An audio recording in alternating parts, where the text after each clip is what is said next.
Nah, jadi nama kita itu sangat berkaitan erat dengan kepribadian kita. Tadi Frater tadi dalam pengantarnya juga sudah sedikit banyak menyampaikan. Jadi hanya mereka yang mengetahui nama kita yang benar-benar bisa saling mengasihi, saling memahami diri kita. Dan hal ini juga berlaku dalam hubungan kita dengan Allah gitu. Tetapi harus diingat bahwa Allah atau Tuhan itu tidak bisa dipahami secara keseluruhan. Dia itu transenden. Nah, buku ini atau ya bisa dikatakan bedah buku ya, walaupun sudah 3 tahun yang lalu, ini bukan dimaksud untuk membahas atau menyelesaikan perdebatan seputar nama Allah atau Yahweh, tapi saya mau mengajak kita untuk mengenal namanya dengan melihat dasar biblis dan makna teologisnya.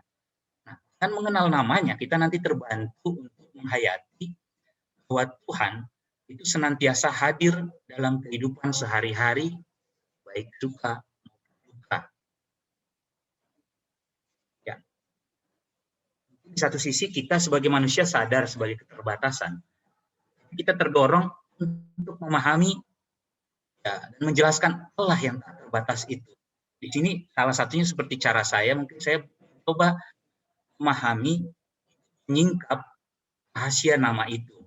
Tapi mungkin pasti tidak bisa sampai tuntas.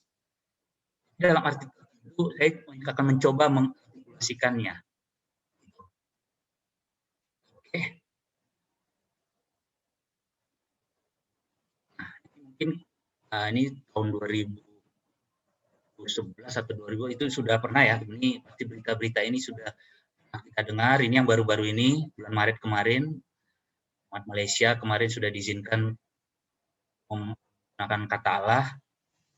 Ini demo-demonya Tempo yang kemarin majalah beberapa itu bagus judulnya nih, berebut nama Tuhan. Ini demo yang terjadi di Malaysia. Ini cukup sensitif ya. Nah, tidak hanya dari kalangan Islam ya, tapi dari kalangan yang mengaku Kristen juga. Itu persoalkan juga gitu. Allah masih persoalkan oleh sebagian pengguna Alkitab terbitan Lembaga Alkitab Indonesia, LAI. Ya, itu persoalan ini mencuat ke permukaan karena ada beberapa kelompok yang menolak penggunaan kata Allah dan ingin menghidupkan kembali penggunaan nama Yahweh atau Yahweh tanpa H. Ya, pasti kita kan pernah dengar gitu ya, pengagung nama Yahweh, itu ada gerakan-gerakan seperti itu. Nah, dalam teks Ibrani sebenarnya nama Yahweh atau Yahweh ditulis hanya dengan 4 huruf konsonan di judul buku saya ini. Yod He Waw He, YHWH. Ya. Tanpa huruf vokal. Jadi Tuhan, kalau ada yang Tuhan, kalau ada menemukan ada tulisan Yahweh di kitab Ibrani, ya, saya akan berikan tweet gitu. Ada yang bisa menemukan ini? Pasti tidak ada. Itu pasti hanya dengan 4 huruf suci ini saja. Huruf vokal. Ya. Tapi ada yang bersikeras keempat huruf ini harus diucapkan. Dan menganggap terjemahan LAI, Lembaga Alkitab ini dianggap telah menyimpang, bahkan menyesatkan umat Kristiani tanah air. Nah, ini itulah latar belakang mengapa saya membuat buku itu yang saya tulis pada diterbitkan tahun 2018. Saya cari materi yang sudah cukup lama sejak saya kuliah juga. Judulnya Yahweh 4 huruf suci, diterbitkan oleh penerbit Dioma di Malang 2018 dengan subjudul Apakah kata Tuhan masih memiliki makna bagi kita sekarang? Benarkah Yahweh adalah nama Allah yang sebenarnya? Ya.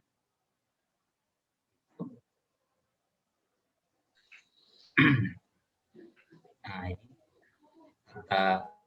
ini. Nah, ini di-endorse kata pengantarnya oleh pasti sebagian besar kita mengenal Romo Profesor Martin Harun, pakar kitab suci ya.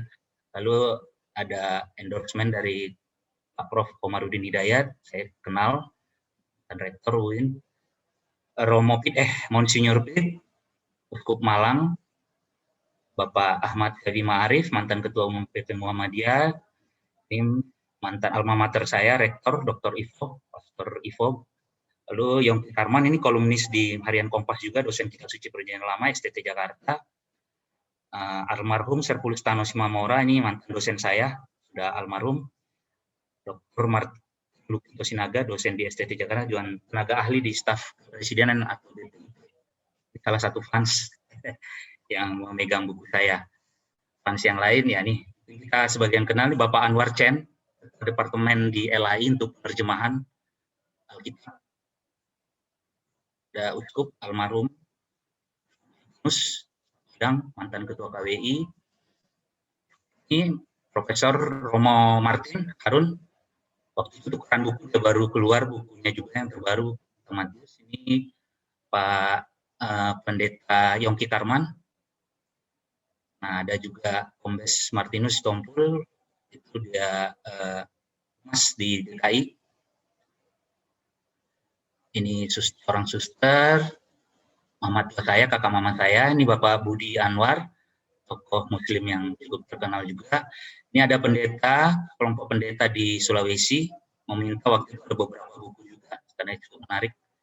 Itu. Nah, pokok bahasan kita, nih, nama Yahweh yang sudah dikenal lebih dari milenium.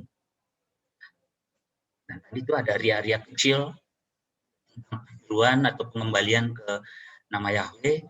Dari mana asalnya? Ini mau kita bahas. Bagaimana mulai dikenal? Apa kira maknanya? Dan mengapa akhirnya dirahasiakan?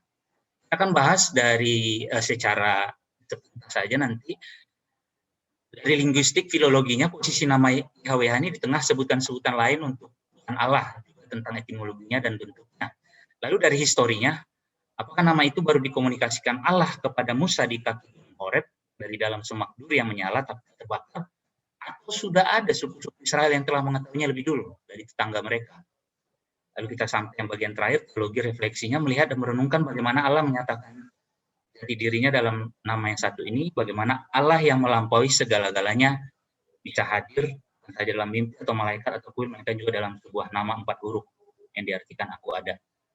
Nah, ini nama what is a name ini ya, pasti sering kita dengar ya, apa arti sebuah nama dari Pujangga William Shakespeare, katanya nama nggak begitu penting. Ya, sama seperti mawar, entah apapun kita bikin namanya, entah jadi bunga tai ayam, bunga matahari, dia tetap harum gitu kan. Nggak peduli nama itu versinya si William Shakespeare, tapi kita peribahasa yang lain, somen yang nama itu tanda gitu, itu penting, berharga, itu menyimpan harapan yang baik. Jadi, gimana misalnya saya menikah punya anak, masa saya namanya anak saya misalnya namanya apa ya? Misalnya namanya handphone gitu ya. Jadi saya namain gitu. Kan kasihan dia nanti kalau udah besar, apa sih nama saya kok seperti ini dibikin ayah saya gitu. Jadi seseorang memberikan nama di dunia Timur Tengah itu punya kekuatan misterius. Orang yang tidak punya nama itu tidak punya eksistensi yang real. Jadi di dunia Timur Tengah antik itu kalau menamai sesuatu itu artinya mengenal, menguasainya dan memilikinya. Ketika memberi nama baru, dia memberikan suatu pola hidup yang baru pula. Sifat pribadi dan eksistensi seseorang dapat juga terlihat dari nama tulisnya. Ada nama teforik juga, artinya berkaitan dengan nama-nama ilahi. Jadi nama-nama tokoh-tokoh Israel itu pada umumnya mengandung nama-nama ilahi. Teforik dari bahasa Yunani ya, Theos, Allah, Pros membawa, jadi membawa nama Allah gitu. Contohnya ya nama ilahinya Yahweh ini dalam bentuk sikap Do atau Yeho. Mungkin kita sering dengar Yesaya. Kalau dalam tulisan Ibraninya Yesayahu, artinya Yahweh menyelamatkan, Tuhan menyelamatkan. Yoel misalnya itu artinya Do dan El ya. Yahweh adalah Allah, dari double gitu ya. Yehoyakim dari bahasa Ibraninya Yehoyakim yang artinya ya Yahweh mendirikan atau menegakkan. Nama lain Zedekia, bahasa Ibraninya Sidekiyahu, itu artinya Yahweh adalah keadilan, kebenaran, Sidik. Dan banyak nama-nama yang lain. Sama seperti nama anak saya yang baru lahir, cowok, bulan September kemarin, lahir di masa pandemi yang bikin khawatir. Saya kasih namanya Steve, Steve, sering kita dengar ya, Stephanus itu bahasa Yunani yang artinya mahkota. Kenapa saya pilih itu ya? Karena dalam bahasa Latinnya mahkota adalah corona. Ya nggak mungkin saya kasih namanya corona. Jadi Steve ya, Steve saya pilih karena dia lahir pada masa corona saat ini. Dari bahasa ini lalu L dari bahasa Ibrani artinya Allah, Tuhan. Jadi ada mengandung nama teoforik. Ethan yang kuat, perkasa dari bahasa Ibrani juga ada tokoh Perjanjian Lama. Jadi nama itu penting gitu. Jangan kita kasih nama kepada anak, kepada seorang yang tidak bermakna atau yang sembarangan gitu. Kasihan dia nanti kalau udah besar. Jadi nama dewa itu perlu diketahui ya. Tujuannya adalah untuk menarik perhatian, kekuatan dan kehadiran dewa tersebut. Orang-orang Israel mengungkapkan hal itu dengan frasa Ara Beshem Adonai atau YHWH, memanggil dalam nama YHWH, ada di Kejadian 4:26 dan seterusnya. Jadi di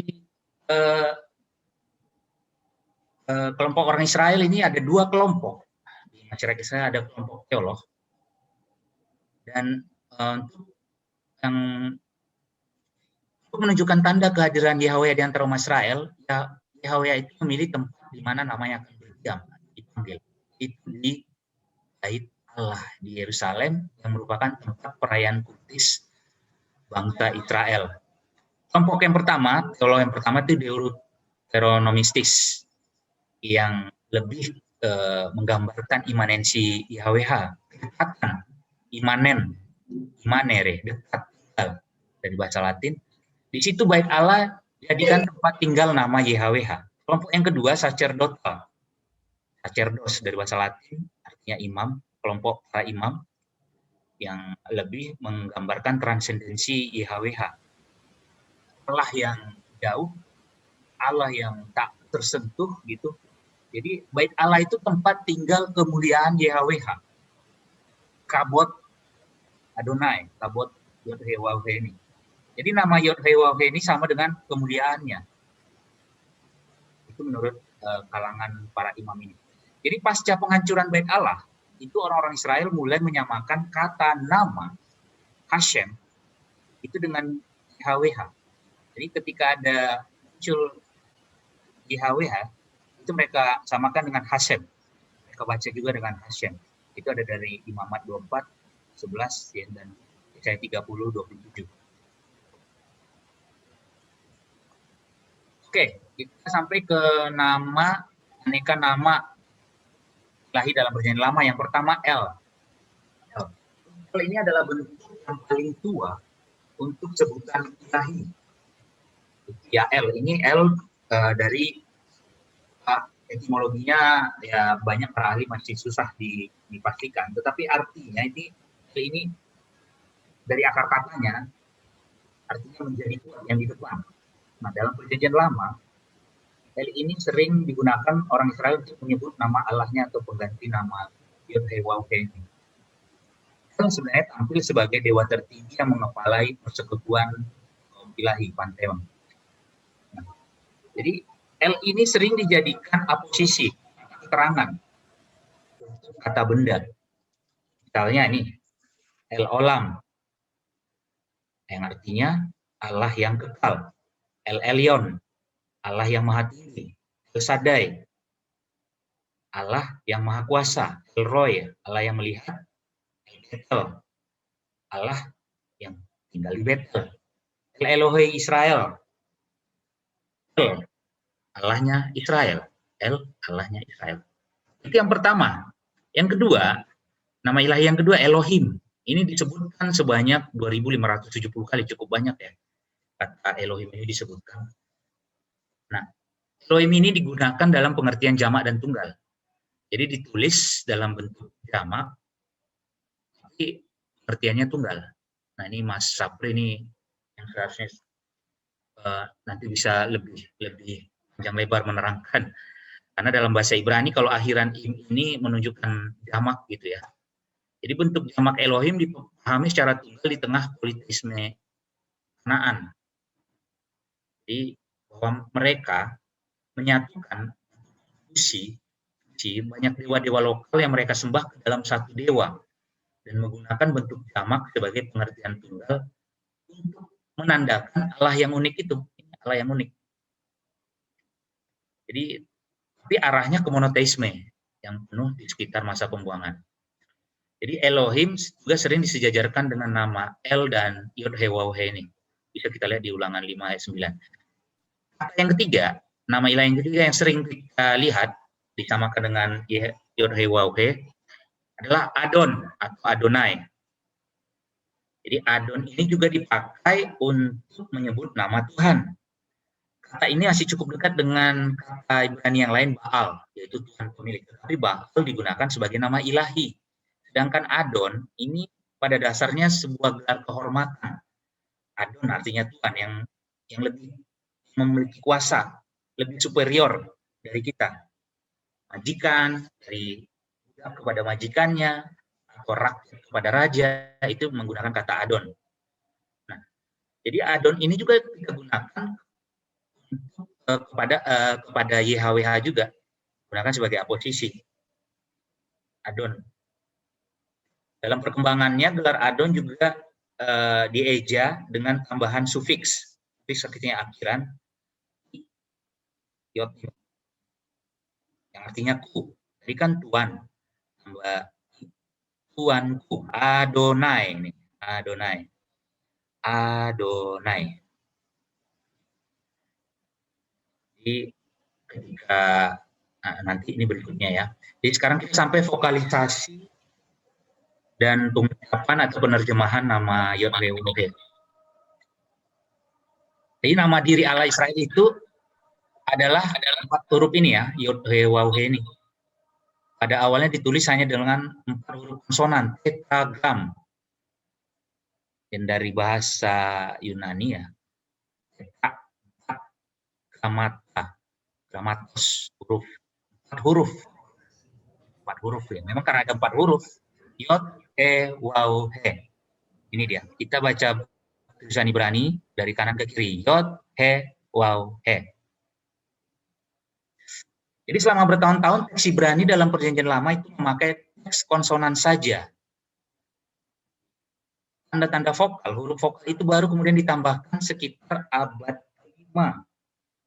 Abad ke-5 oleh para sarjana Yahudi disebut Masoret. Masoret dari bahasa Ibrani yang artinya meneruskan. Jadi mereka inilah yang akhirnya menambahkan, nanti ada tambah-tambah huruf hidup atau nikut dalam bahasa Ibrani disebut ada tanda titik lah, apalah di sini. Baru itu pada abad ke-5. Nah, khusus untuk nama Allah Israel, para Masoret itu membubuhi kata Yahweh dengan tanda vokal dari Adonai. Ini lihat kan, Adonai.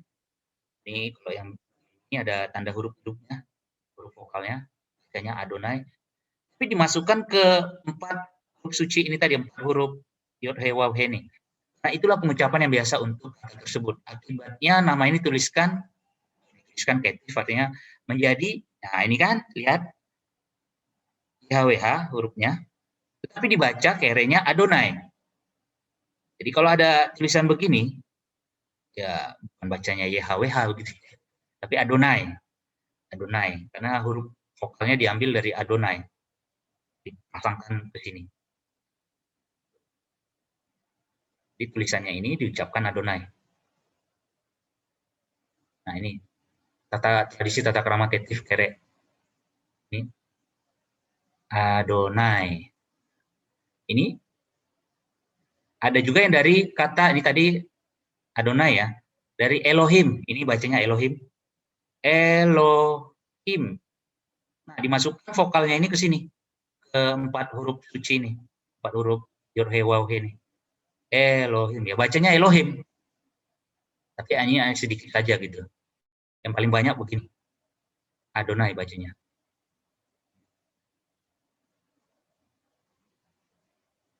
Oke, kita lanjut lagi. Jadi terjemahan kitab suci berbahasa modern untuk kata Yod-Heh-Waw-He mengikuti cara Septuaginta kelompok 70. Jadi ini menjadi kurios. Jadi terjemahkan 4 huruf ini menjadi kurios. Bahasa modern berikut Dominus ini Gata, Signore, Senior, Senior, Lord, Herr, Debata, dan seterusnya. Nama YHWH oleh LAI juga diterjemahkan dengan kata Tuhan, dicetak dengan seluruhnya huruf kapital. Kalau kita punya Alkitab di hadapan kita, coba lihat. Kalau dia huruf kapital semua, pasti itu untuk menggantikan ini, terjemahan dari 4 huruf suci ini.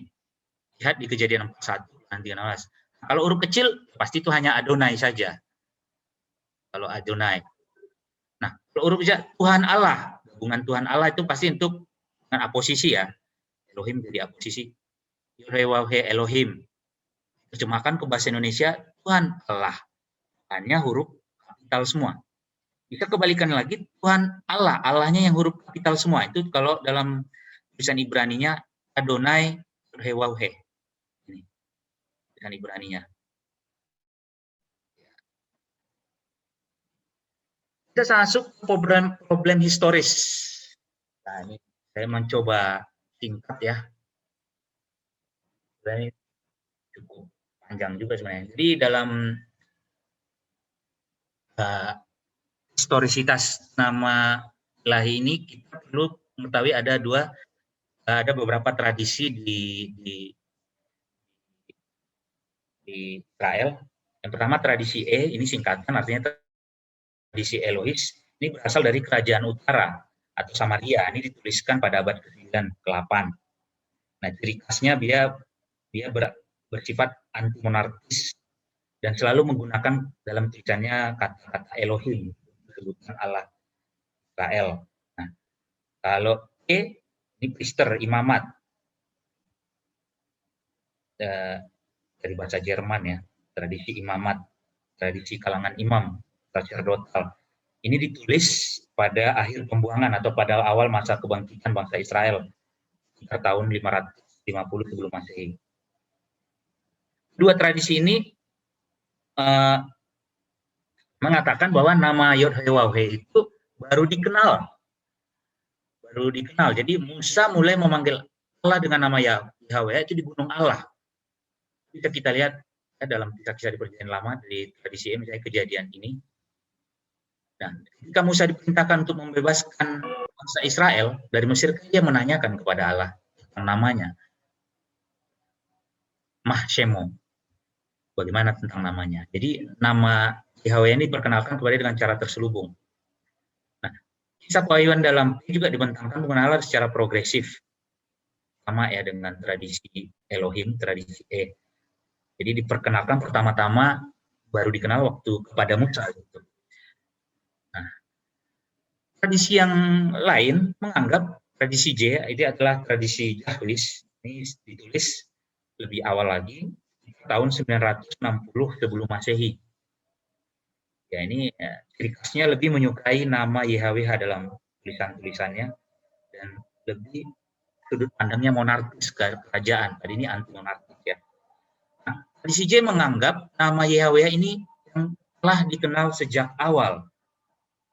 Kita bisa lihat kan dalam kitab Kejadian, ketika memperkenalkan kepada Abraham, akulah YHWH. Kita lihat di Kejadian 15:17. Dan juga kepada Yakub, Allah juga menampakkan diri kepada Abraham dan Ishak, kepada Hagar, nah, kepada Kain dan Habel. Nah, di situ tradisi J menunjukkan bahwa nama Yahweh itu telah dikenal sejak awal, bukan pada kita gitu. Dan ketiga ada teori lain, teori Kenny. Kenny atau ada yang mengatakan Kain juga. Nah, mengajukan hipotesis Kenny yang mengatakan bahwa nama YHWH berasal dari kaum Kenny, salah satu suku, Midian. Midian satu suku yang mempunyai hubungan erat dengan Musa. Musa ini menantu Yitro, kan, imam di Midian. Menantu mertuanya adalah imam Midian. Selama tinggal bersama orang Midian, Musa barangkali mempelajari dari sana agama para bapak bangsa yang terlupakan. Jadi di sana kemungkinan pertama kali nama YHWH sudah dikenal gitu. Jadi Musa mengenal sudah ada kelompok lain yaitu bangsa Midian atau Kenny. Nah, ini hipotesis ya. Hipotesis. Lalu ada juga yang mengatakan berasal dari bentuk nama ilahi. Nama ilahi. Kalau kita yang sudah punya buku saya ini, kita lihat di halaman itu, di situ semua bentuk-bentuk kuno nama ilahi itu. Nah, itu ada di halaman 56, 58, dan 60. Di situ bisa kita lihat bentuk-bentuk primitif nama ilahi ini. Ada yang mengatakan Yah, ada Yahu, ada hanya YHW, nggak ada hanya. Oke, kita lebih ke mendalam ini, ke Keluaran 3:14. Mengapa? Karena disinilah kita kan masih sering dengar ya, siapakah namamu? Bagaimana namanya Musa ya? Akulah aku. Aku adalah aku di kitab LAI, versi LAI menerjemahkan dalam bahasa Indonesia kan, menjawab aku adalah aku. Nah, di situ Keluaran 3:14. Tapi sebelum kita sampai ke ayat ini, kita harus lihat konteksnya. Keluaran 3:1-4 itu adalah tentang kisah panggilan Musa. Jadi ada interaksi di situ diperlihatkan antara manusia dan yang ilahi, yaitu pewahyuan Allah kepada manusia. Ada beberapa pewahyuan manifestasi diri Allah atau teofani dalam Perjanjian Lama. Misalnya yang pertama ada yang Allah menampakkan diri di tempat suci. Kedua ada teofani dengan perantara dengan malaikat, ya kan, lewat malaikat. Ada teofani ketiga dengan pola kisah panggilan. Ada yang keempat dengan keagamaan religius, cerita teologis. Nah, dari keempat ini memang ada yang mirip-mirip ya dengan ini, tetapi teofani di sini berbeda. Nah, pertanyaan yang kita lihat kalau kita lihat dalam ayat 13 di Keluaran ini, sebelum Keluaran 3 ayat 13 kan sama sekali tidak didasari dari keempat teofani yang tadi saya sebutkan. Salah satu ahli yang saya jadikan referensi, Brevard Stiles ini, munculnya pertanyaan dalam ayat 13 dilatar belakangi oleh situasi krisis kenabian, yakni membedakan nabi benar dan nabi palsu. Ini konteksnya. Baik nabi benar dan nabi palsu sama-sama menyerukan nama YHWH. Tetapi dalam sejarah awal bangsa Israel tampak jelas bahwa seorang nabi diakui benar jika ia sungguh-sungguh bernubuat demi nama Yahweh. Jadi menurut Musa, dia harus tahu, harus kenal siapa mengutus aku ini. Siapa sang ilahinya. Nah, itu pertanyaan dalam nomor 13.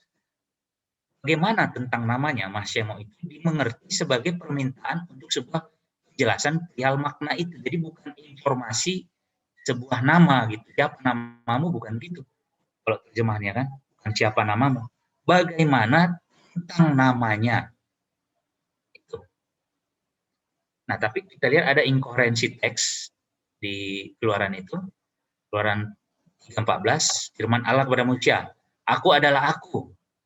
Lihat ini. Yang 14b lagi firmannya. Apabila kau katakan kepada orang Israel, akulah aku telah mengutus aku kepadamu. Nah, lihat double ya, ini lagi. Selanjutnya berfirman lagi Allah kepada Musa. Beginilah kau katakan kepada orang Israel, Tuhan Allah nenek moyangmu, Allah Abraham, Allah Isa, Allah telah mengutus aku kepadamu. Lihat ya. Ada seperti tidak sejalan begitu. Dari dalam bahasa Ibrani akan kelihatan gitu. Yang ketiga lagi, itulah namaku untuk selama-lamanya dan itulah sebutanku turun-temurun. Bapak Febri, saya interupsi sebentar. Ya. Waktunya tinggal 5 menit. Siap. Saya akan terima kasih. Nah, Keluaran 3:14, firman Allah kepada Musa, aku adalah aku. Ini bahasa Ibrani, Ehye Asher Ehye. Terjemahannya, yang diterjemahkan oleh Lai, aku adalah aku. Ehye Asher Ehye. Lagi firmannya, beginilah kau katakan kepada orang Israel, akulah aku, Ehye, dari sini nih, Ehye, telah mengutus aku kepadamu. Ehye berasal dari akar kata Hayeha ini. Untuk dasar ya. Ada dua interpretasi kata Hayeha dari Ehye ini, dari kata kerja ini. Itu interpretasi berdasarkan makna dasarnya, interpretasi secara kausatif atau hifil. Ayah, kalau al imperfect, itu Ehyeh Asyariah seharusnya diterjemahkan menjadi aku ada yang aku ada. Ini bukan aku adalah aku. Ehyeh kan, aku akan ada, imperfect. Aku akan ada. Ini di kata sambung ya, asyer, yang gitu. Ehyeh Asyariah, aku ada yang aku akan ada. Septuaginta menerjemahkannya ego eimi hoon. Aku adalah yang ada. Aku adalah yang ada. Dalam bentuk present tense. Tadi di sini imperfect kan? Present tense. Gagasan di sini kita lihat ada gagasan filosofis ontologis dari orangnya. Jadi ya, seperti yang tidak cocok ya, anakronistis. Ya pada zaman itu belum ada filosofis yang sampai sedalam itu di masyarakat Israel. Jadi Ehyeh Asyariah mengisyaratkan bahwa Allah adalah dia ada dengan kata Ehyeh tadi, tidak lagi menandakan suatu eksistensi absolut ada sejauh berada. Eksistensi yang aktif, ada relasional. Kata kerja haya juga diterjemahkan secara kausatif, menyebabkan hifil, mengadakan atau menciptakan. Jadi selain tadi kerja statis dan aktif ini, YH, yang artinya ada tetapi dia aktif, gitu, bukan pasif. Dia juga arti kausatif, hifil. Dia yang menyebabkan sesuatu, yaitu mengadakan atau menciptakan. Nah, ada ahli yang mengatakan sebenarnya nama ilahi itu bukan Yahweh tapi Ehyeh. Ya, kalau dilihat dari sini kan Tuhan mengatakan dia kan siapa? Bagaimana dengan Ehyeh kan? Inilah kau katakan kepada akulah aku, Ehyeh. Jadi sebagian ahli mengatakan Ehyeh, nama ilahi itu bukan Yahweh. Kita sampai ke teologis supaya lebih cepat. Tadi berdasarkan kajian linguistik tadi kan Yahweh itu kehadiran yang aktif. Jadi apa saja itu ya Allah kehadiran aktif dan atentif. Suatu janji yang tak dapat diganggu-gugat. Aku ada. Kehadiran Allah ini sungguh disadari dan dialami bangsa Israel dalam perjalanan historis mereka. Janji bahwa yang berkelanjutan. Wahyuan akan kehadiran Allah, belas kasihannya dan keadilannya dimulai pada peristiwa semak duri yang terbakar akan dipenuhi dalam diri Yesus Kristus sehingga Exodus baru menjadi sempurna. Ini tadi yang pertama ya. Arti yang pertama, makna yang pertama lewat makna kal tadi, kata dasar kal yang imperfect, kehadiran yang aktif. Lalu yang kausatif tadi, bentuk hifil, Yahweh artinya maknanya dia adalah pencipta. Jadi kehadiran itu diwujudkan lewat perbuatan-perbuatannya yang ajaib. Yahweh inilah pencipta dan penopang segala sesuatu. Allah ialah pencipta belas kasih. Yahweh adalah Allah yang Maha Rahim. Coba kita baca ini ya. Di masing-masing catat ini. Di sini sangat ketahuan bahwa Keluaran 33:19 bahwa Allah itu ialah pencipta belas kasih, Allah yang Maha Rahim. Sampai ke refleksi ya tentu ada dilema panggilan Musa yang kita lihat tadi kisah panggilan di kutipan kitab Keluaran, di situ kisah panggilan Musa juga sering terjadi dalam hidup kita. Jadi sebelum kita menjawab panggilan ilahi untuk menjadi murid Tuhan, pertama-tama kita harus memahami segala sesuatu yang berkenan dengan sifat Allah yang memanggil kita. Komitmen kita terhadap misi yang kita emban akan jika kita mengenal ya siapa yang mengutus kita gitu untuk menjalankan itu. Dalam hal inilah Musa meminta Allah untuk menyatakan namanya. Pertanyaan, apakah kita selaku orang Kristen mampu menghayati bahwa Tuhan itu senantiasa hadir dalam kehidupan sehari-hari, baik suka maupun duka, sama seperti yang dialami bangsa Israel? Ya, dewasa ini kata Tuhan bagi banyak orang menjadi satu pengertian abstrak dan lepas dari dunia, ya kan? Oh Tuhan, jadi seakan-akan sudah tidak bermakna lagi ya kata Tuhan. Atau nama Tuhan atau Allah dapat menjadi permasalahan dalam hubungan antar umat Kristen sendiri atau dengan umat agama lain. Seperti tadi di bagian awal saya sampaikan. Ya, jadi nama Yahweh, Yod-Heh-Waw-He ini dapat kita rasakan dalam hidup ini lewat kehadirannya yang membantu dan menyelamatkan. Tuhan yang Maha Sempurna disapa dengan kata yang dipakai anak-anak, yakni Abba Bapa. Siapa yang mengajarkan ini? Yesus. Jadi pada saat inilah makna nama Yod-Heh-Waw-He mencapai puncaknya. Ya, kenapa? Dia adalah Allah Bapa yang dekat ada, hadir dan melindungi anak-anaknya. Lihat sampai ke perjanjian baru ini, makna nama YHWH tadi. Bahkan kedekatan dan kehadiran Allah Bapa diwujudkan dengan mengutus dan mengorbankan putranya yang terkasih, Yesus Kristus ke dunia untuk menyelamatkan manusia. Lihat bentuk kehadiran YHWH itu mengutus dan mengorbankan putranya. Kehadirannya ditunjukkan lewat Yesus Kristus. Jadi untuk menutup presentasi saya hanya mau mengatakan ini dikutip dari Romo Martin, kalau seorang sesama umat karena alasannya sendiri memilih untuk tidak lagi memakai kata Allah dan menggantikannya dengan kata Tuhan, Yahweh, Elohim, El Shaddai, apapun yang pernah menjadi sebutan yang layak untuk yang ilahi, saya tetap bisa duduk bersamanya dalam satu bangku gereja, asal ia tidak melarang saya untuk tetap menggunakan sebutan Allah dan Tuhan. Terima kasih dan terima kasih, Brothers. Saya kira itu paparan dari saya.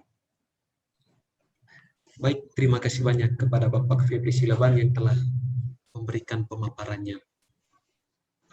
Ada usulan untuk memberikan tanggapan, tetapi saya kira tanggapan dari para partisipan dapat diberikan setelah kedua narasumber kita telah menyampaikan materinya. Ya, saya kira jelas untuk tanggapannya. Baik, untuk tidak memperpanjang waktu, saya berikan kesempatan selanjutnya kepada Bapak Sapri Saleh untuk memberikan pemaparan dan presentasinya. Bapak punya waktu 20-25 menit ke depan sebelum kita masuk dalam sesi diskusi. Dan kepada para partisipan, bisa menuliskan tanggapan ataupun pertanyaannya pada kolom chat. Terima kasih.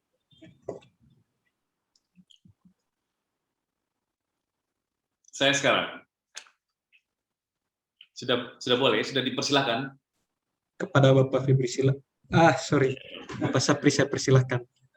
Ya, terima kasih banyak. Pertama-tama saya ingin mengucapkan terima kasih yang sedalam-dalamnya kepada komunitas Seperian, juga Romo Vitus yang sudah mengadakan acara yang sangat menarik buat saya, tentang pembahasan Yud-Heh Vav-Heh, khususnya berkaitan dengan buku yang ada di tangan saya saat ini. Saya tidak punya banyak kritikan terhadap, karena saya bukan pakar agama, saya hanya kebetulan mempelajari bahasanya, kebetulan berkaitan dengan huruf-huruf bahasa Ibrani, barangkali saya bisa share sedikit dalam perspektif lain. Dan semoga presentasi saya ini tidak dianggap blasfemi nanti.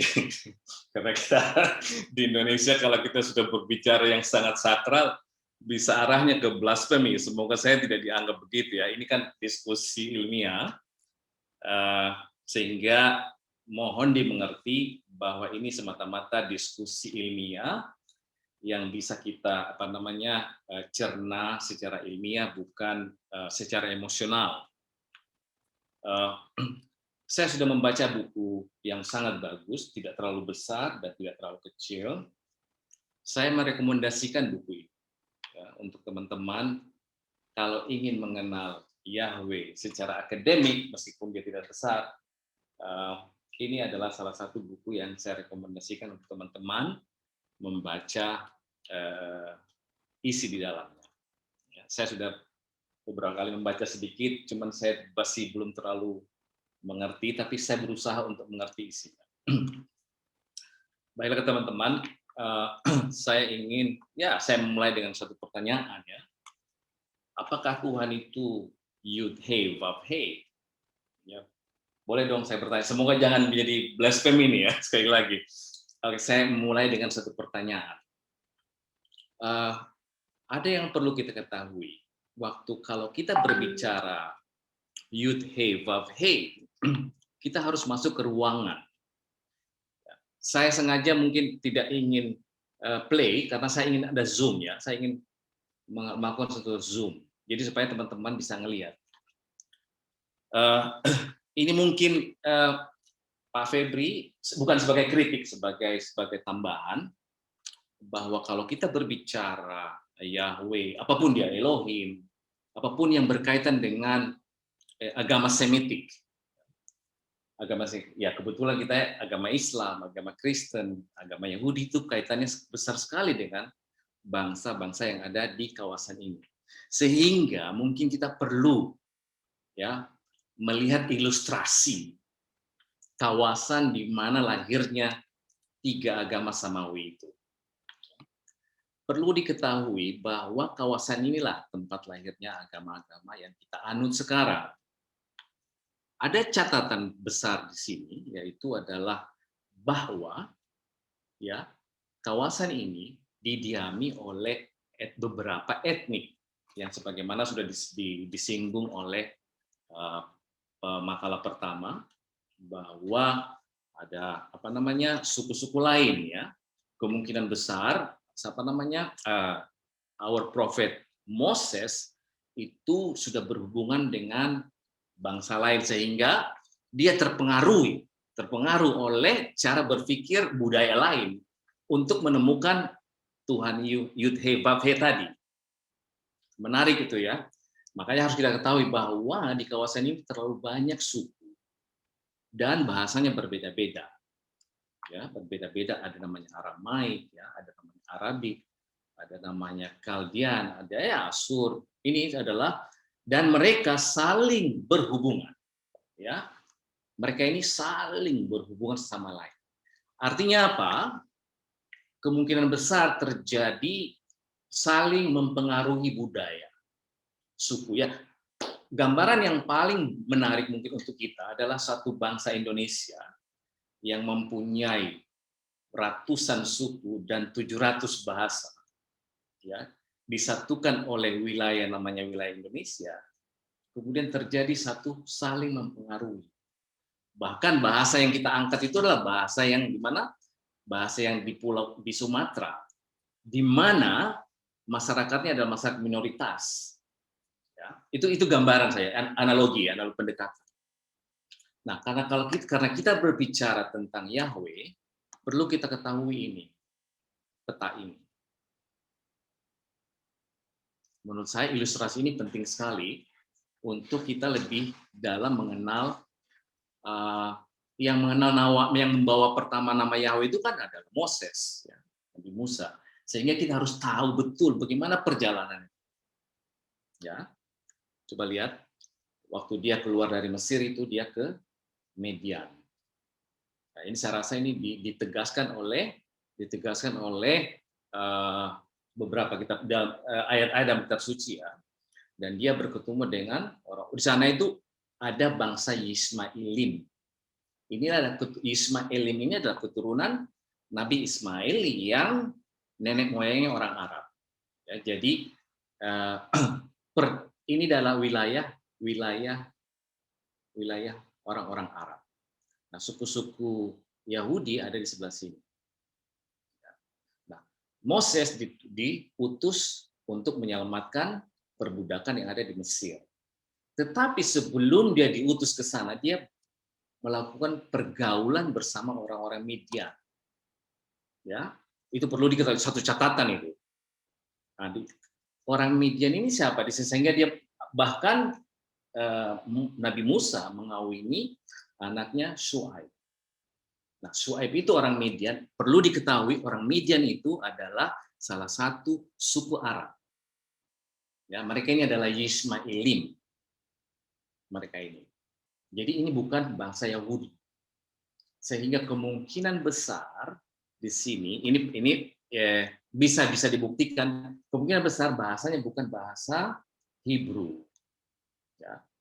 Di sini bukan bahasa Hebrew tetapi bahasa Arab. Bahasa Arab yang nanti makanya ada kemungkinan bahwa Yahweh itu juga asalnya dari bahasa Arab. Nanti presentasi berikutnya saya tunjukin ya.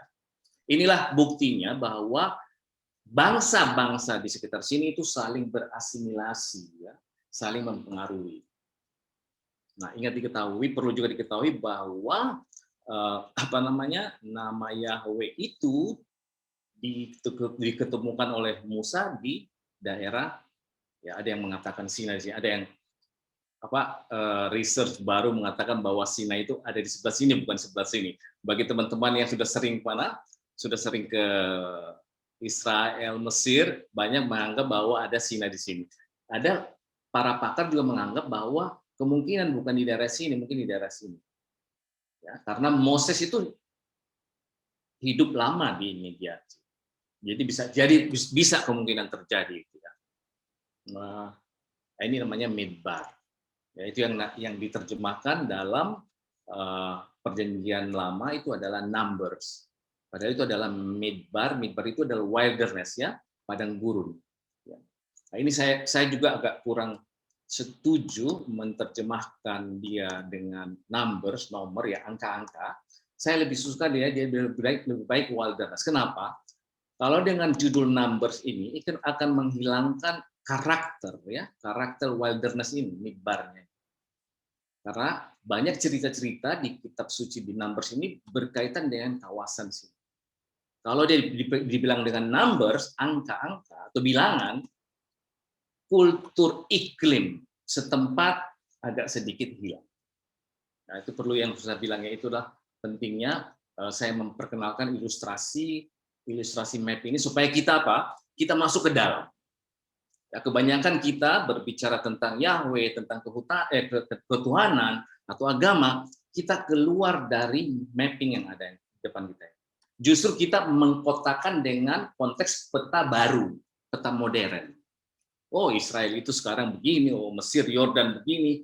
Kadang-kadang kita dikurung oleh peta modern. Sementara ini adalah kitab suci yang turun di zaman dahulu kala. Perlu kita ketahui, itu yang perlu saya tekankan. Ya. Saya tidak perlu lagi menjelaskan name, ya, tadi sudah dijelaskan. Saya tidak janjian, masalah tidak janjian bahwa untuk membuatkan presentasi ini, kebetulan tadi sudah dijelaskan, saya tidak ingin menjelaskan ini. Ya. Yahweh, ya, Yahweh itu adalah ada yang tadi saya tertarik dengan penjelasan Pak Febri tentang bahwa yang kita dapat saat ini itu adalah Noseh Hamasura, itu adalah naskah, ya, Nosea, ya, bahasa Indonesia sudah jadi naskah, ya, Nosea Hamasura. Mesura ini adalah tradisional, dalam artinya adalah naskah tradisional. Ini adanya di abad ke-7 sampai 10. Ya, naskah ini. Jadi sebelum abad ke-7, itu tidak pernah ada vokalisasi dalam teks-teks suci dalam perjanjian lama. Ya. Teks itu ada namanya kalau kita belajar bahasa Ibrani namanya nikut, ya, untuk membantu kita membaca bagi orang-orang yang tidak bisa membaca vokalisasi. Karena mereka sendiri yang punya bahasa yang tahu bacanya. Sama aja kalau kita misalkan kalau kita menulis kepada yang terhormat, ya, biasanya ini begini kan sudah bisa kita orang Indonesia sudah tahu ini kepada, ya, yang terhormat. Untuk orang belajar bahasa Indonesia ini dia nggak tahu apa itu YTH. Ya. Nah, itulah tujuannya kenapa harus dibuatkan vokalisasi. Nah, ini perlu sekali kita ketahui karena kenapa kita perlu ketahui sejarah vokalisasi ini, karena berkaitan dengan pengucapan nanti Yahweh-nya. Ada yang bilang Yahweh, Yehova, ya. Nah, ada yang perlu dicatat dalam catatan abad ke-7 dan 10. Peletakan nikut itu adalah dipengaruhi oleh Golden Age-nya Islam. Di abad ke-7 sampai 10. Karena juga Quran pernah mengalami tulisan yang tidak pakai kalau di tradisi Islam mengatakan itu adalah harakat. A-I-U, ya, A-I-U. Ya. Nah, itu bukan berarti itu bukan itu berarti jelek, enggak, karena dua kultur ini adalah kultur yang sangat dekat, tidak berjauhan. Jadi kalau si Hebrunya mengambil cara Arab itu biasa, itu bukan insulting, ya. Jangan dianggap mengambil satu karena kultur di saat itu saling mempengaruhi dan itu tidak dianggap insulting to each other culture. Nah, kita di Indonesia Kita di Indonesia mentang-mentang kita mengambil satu kultur tempat lain, seakan-akan itu insulting, dan itu sebenarnya tidak salah kalau kita beranggapan begitu. Kita itu kultur ya, kultur yang ada di sini itu saling melengkapi. Dia menjadi sempurna, agama menjadi sempurna karena saling melengkapi, saling itu ya. Karena di sini kan terkenal ini budaya yang sudah bagus, sudah mapan di saat itu. Sehingga wajar sekali ya, saling mempengaruhi. Kita di Indonesia saya kurang setuju ya. Ada yang mengatakan siapa duluan, Hebrew atau Aramaik atau Arab atau apa, siapa duluan gitu. Saya rasa tidak ada yang duluan. Mereka sama-sama eksis dan saling mempengaruhi karena di zaman dahulu ini sudah jalur ini sudah saling lancar berhubungan ya.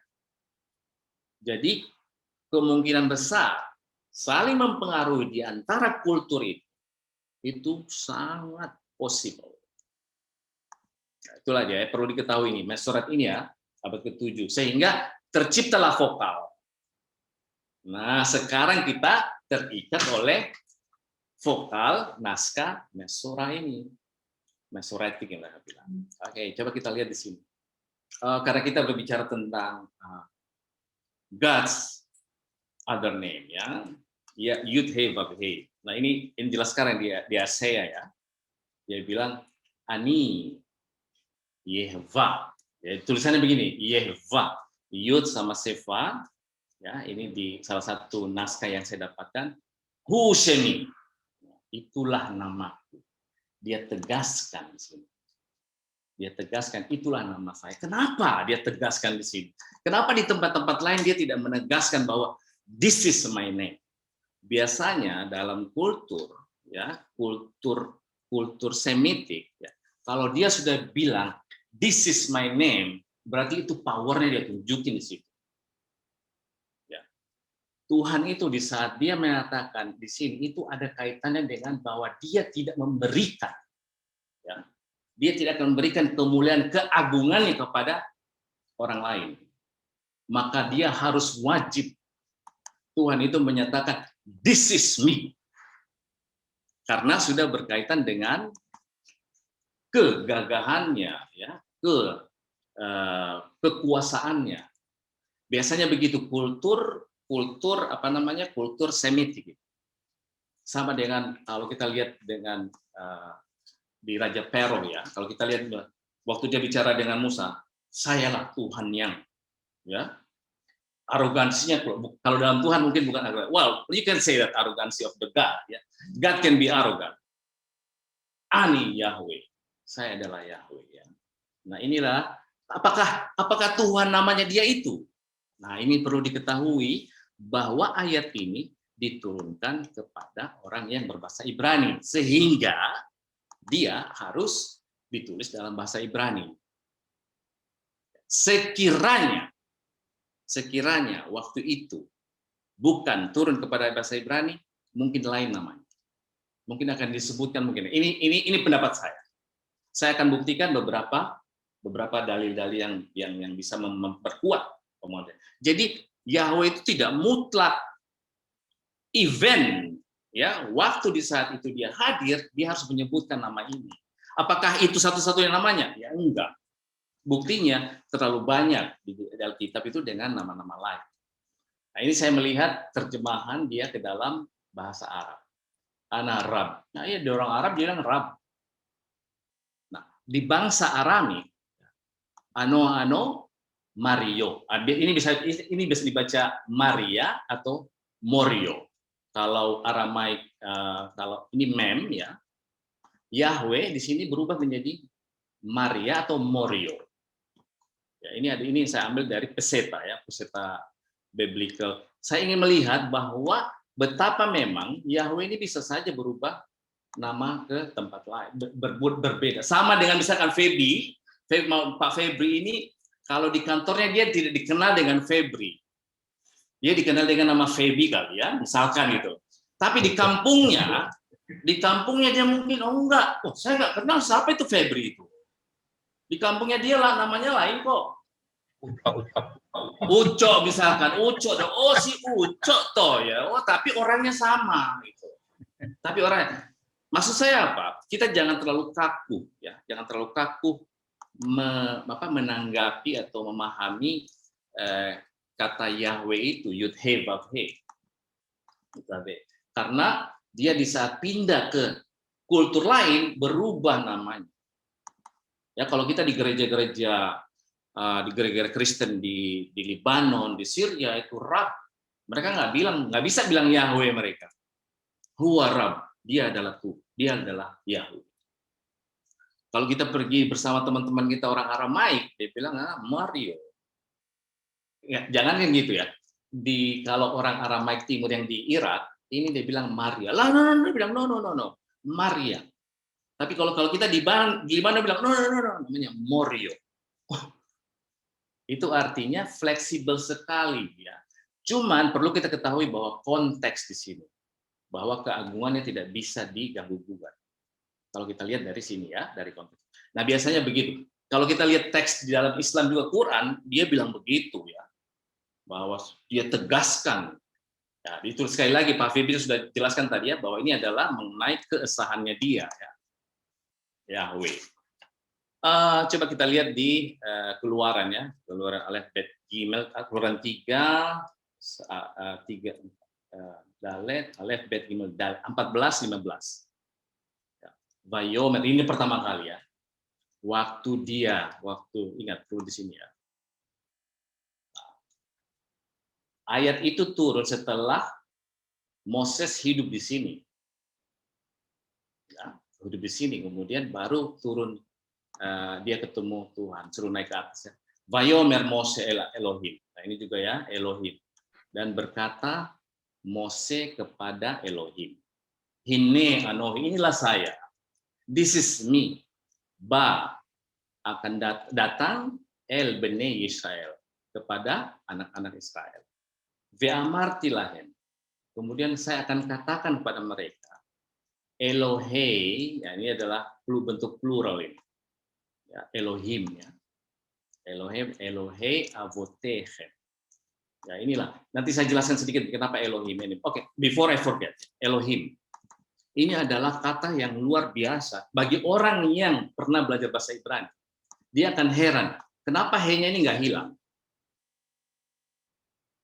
Ya kan? Karena sementara rule dalam bahasa Ibrani, ya, kalau ada he, itu adalah di huruf terakhir, itu adalah huruf lemah. Kalau dia masuk yud sama mem, ini harus hilang. Tetapi di sini dia tidak hilang. Karena kita lihat kalau bagi teman-teman yang sudah belajar bahasa Ibrani ya, misalnya teman-teman ini Eloah, itu singularnya. Harusnya Elim, harusnya gitu dia. Ini hilang. Harusnya gini dia, Elim. Karena grammatical, he itu harus dibuang kalau dia terakhir, kalau ada tambahan. Apa artinya? It's not applicable to the God. That's why ini masih ada unsur singularnya. Mana unsur singularnya? Ini unsur singularnya. Terus untuk apa yud sama memnya? Nah, dalam tradisi sekali lagi dalam tradisi apa namanya Semitik, mempluralkan itu tidak semata-mata banyak. Ya, kalau kita plural itu banyak. No, kalau di tradisi Semitik, plural itu artinya adalah keagungan. Ya, kebesaran. Untuk membesarkan namanya itu, dipluralkan dia, bukan berarti banyak dia, ya. Itu satu catatan yang perlu diingat bahwa itu tradisi kultural apa namanya Timur Tengah bukan Timur Tengah kultural Semitik itu begitu ya. Kalau dia dipluralkan, karena kita orang asing belajar plural, yang namanya plural itu banyak, belum tentu dalam perspektif Semitik. Itu perlu diketahui itu ya. Coba lihat ini karena itu argumen tadi itu sangat memperkuat argumen saya. Kalau dia memang plural, ini akan hilang he-nya. Ya. Oke, Elohim, ya, itu yang dibilang. Kemudian apa dia bilang? Elohim. Salahani dialah mengirimkan Elechem kepada kalian. ve'amruli. Kemudian Bani Israel itu ini plural ya, ini mereka ya. Mereka mengatakan pada Masemo. Siapa sih namanya? Iya kan, orang Bani Israel bilang, siapa yang kirim kamu sih? Namanya siapa? Ya itulah penting sekali nama, sudah dijelaskan tadi. Ma'omer elehem. Terus saya ngomong apa?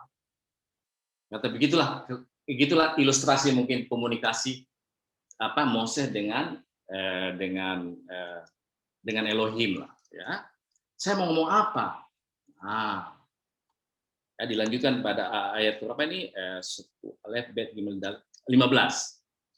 Vayomer Elohim.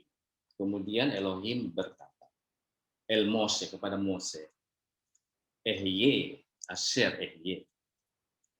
Kalau mau saya ilustrasikan bahasanya gini, Mose, bilangin sama mereka, pokoknya gua ada deh, lu nggak usah khawatir. I will be, when then I will be. Ini ada menurut saya kata kerja. Ilustrasinya begini, ilustrasi untuk gampang dimengerti. Mose, misalkan segini, Pak Febi, saya mau ke Medan nih. Nanti kalau saya di sana, saya mau bilang apa? Ketemu sama siapa saya di Jakarta? Katanya Febi bilang aja gua ade. Begitu ilustrasinya. Ya, seakan-akan begitu ilustrasinya. Itu yang saya mengerti dengan teks ini. Karena ini adalah menurut saya ini ada kata kerja. Ya, katakan kepada Elmi. Kemudian berfirman Tuhan kepada Mose, Ehye, Asher Ehye. Banyak orang mengatakan ini juga salah satu nama Tuhan. I will be when I will be. Ini dari kata haya. Dari sinilah banyak orang menganggap bahwa Sores, karena perlu diketahui, ingat diketahui, bahasa Ibrani itu adalah bahasa Sores, bahasa yang asal katanya itu berasal dari 3 huruf. Selalu 3 huruf. Nah, ini adalah bentuk, kalau di biblical ini dianggap adalah imperfect ya. Kalau kita di modern ini bilangnya atid, futures. Well, I think yes, ya, imperfect. God's never end, God is forever. Saya akan ada terus. Saya bakalan ada, itu jawaban mungkin lah. Saya akan ada terus. Bayo merkoh tomar ya. Demikianlah Anda katakan le beni Israel. Apalagi ditambah dia bilang, gua ada. Pokoknya saya ada. Nah, haya ini perlu kita bahas nanti. Ini pembahasannya sangat, karena ini adalah kata sakral, makanya pembahasannya itu sangat kompleks. Menurut saya memang kalau dilihat dia dari segi linguistik, kita akan ketemu touch-nya nanti ya. Melihat dari segi linguistik itu sangat penting sekali. Salahani, makanya ada yang bilang bahwa itu juga nama Tuhan. Dia yang dia bilang, yang ngirim gua, yang ngirim saya nih, dia bilang pokoknya dia ada. Kayak gitu ya. Itu adalah Semo. Buktinya apa? Macam-macam namanya ya. Nah, buktinya tadi sudah jelasin ya, bahwa ya ada Tuhan, ya ada Allah, ada Yahweh. Apakah ini salah semuanya? Saya rasa tidak. Menurut saya disitulah fleksibel Tuhan. Tapi di saat dia menunjukkan satu kekuasaan yang tertinggi, dia tidak mau diganggu ya. Itu berkaitan dengan monoteisme tadi ya. Karena ingat, iklim di sekitar sini banyak paganisme. Makanya Tuhan itu selalu menunjukkan bahwa I am the one gitu ya. Oke, ini salah satu begini cara banyak berkaitan dengan sejarah Mesoret ya, banyak macam-macam. Tapi sorry saya interupsi sebentar. Silakan. 5 menit lagi waktunya. Oh, oke. Terima kasih banyak ya. Oke. Ya inilah. Ya, ingat bahwa Yahweh itu adalah the God of the Israelites. Ini adalah salah satu Israel. We are not Israeli. We just believe in the religion. Ya, remember that.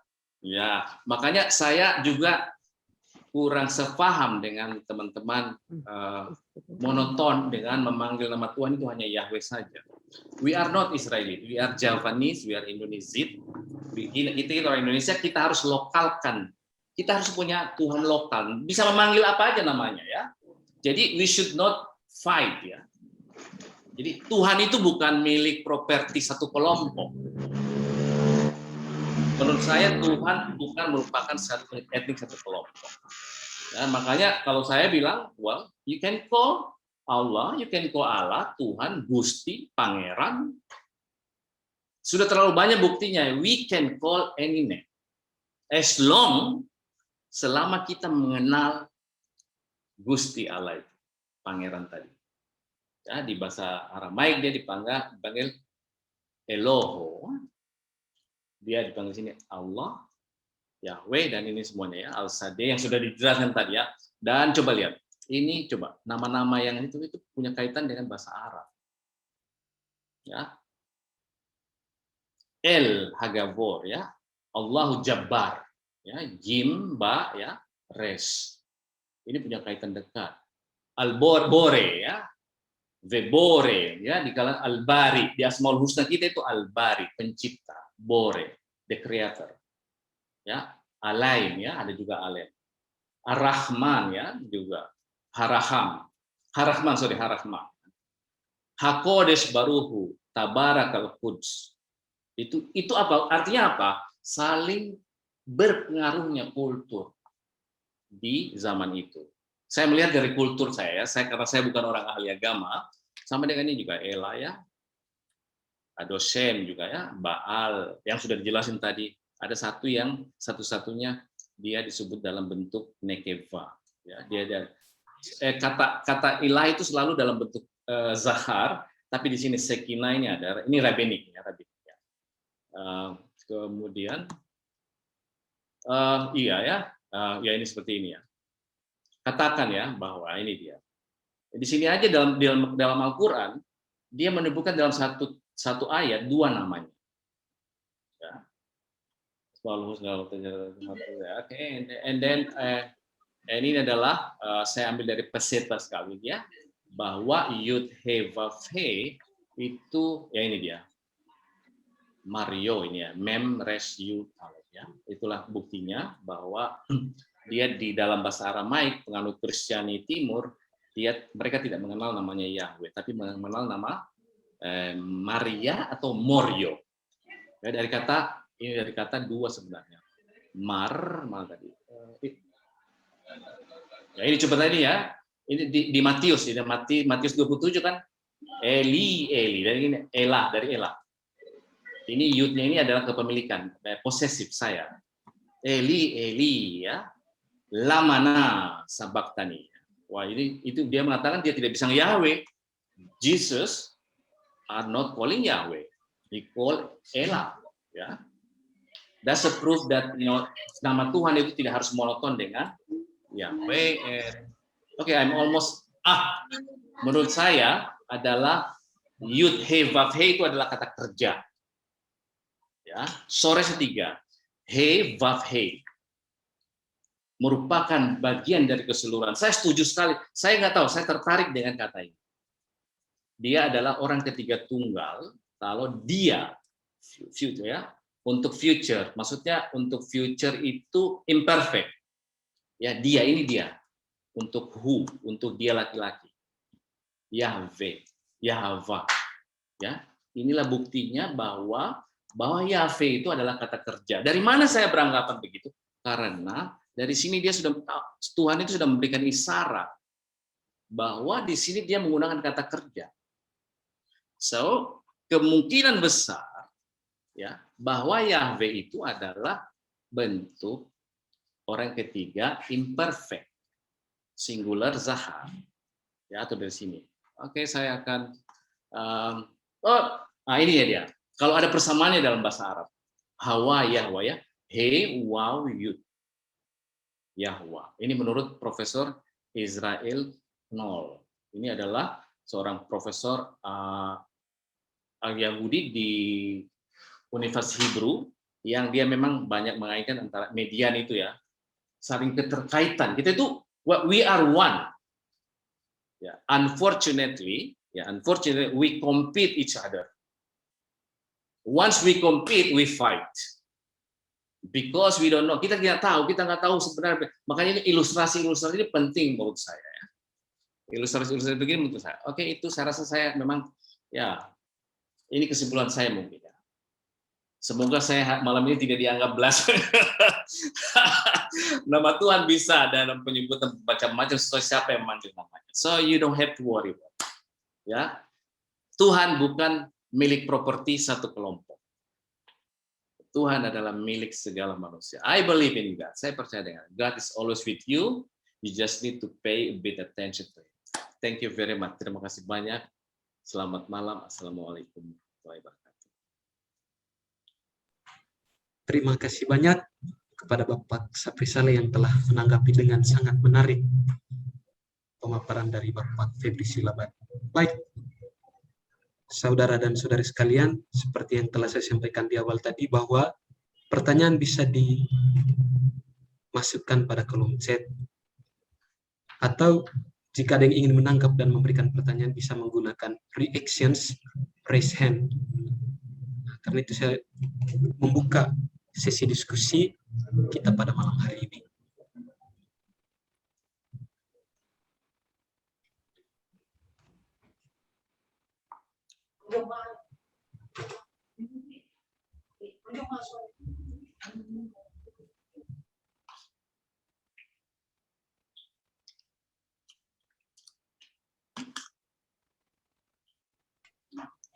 Ya, saya persilahkan kepada Bapak yang mengangkat tangan. Saya tidak bisa membaca huruf Ibrani, sorry. Ya, saya persilahkan Bapak. Terima kasih, Pak Moderator. Saya tertarik sekali. Apa kedengaran, Pak Erik? Ya, kedengaran. Ya, Ya, saya sangat tertarik sekali, More Safri. Saya Mulyadi, Ani Mulyadi, More.